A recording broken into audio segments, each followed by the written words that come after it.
Ptám já se tě, obloho, již z tvého nitra déšť mou paní skrápí, je-li šťastná jako ty, nebo smutkem strádá, když se sama v noci trápí. Je jako déšť, co pomalu se snáší k zemi, svěží a čistá, nejkrásnější mezi všemi. Je jako touha země, když už dlouho suchem zmírá. Je jako nemocné srdce, co vyléčí jej v lásku víra. Je jako zvadlá tráva, co napila se čiré vody. Je jako jabloň, která urodila sladké plody. Ptám já se tě, obloho, co hvězdy ve tvých dlaních mou paní chrání. Zda usmívá se jako ty, nebo smutná je, protože chybí jí mé milování.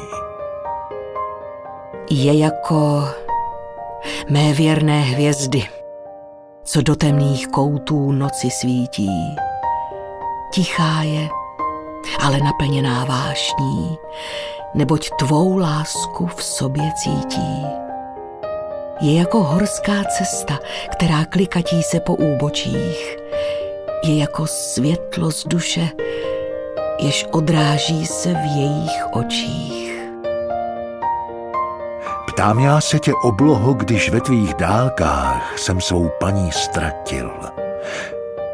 Odpustí mi jako ty, nebo přání má, abych dluh ke své lásce splatil. Je jako dálka, tajemná a smyslná, když se za obzorem země s modrým nebem pojí. Nezná lživé sliby, ani klam a zášť, jen lidské zrady. Té se stále bojí. Až se spustí déšť z tvých očí a pláč tvůj skrápí vyschlou zem. Až se hvězdy k slunci pootočí, den promění se v noc a ta se stane věčným dnem.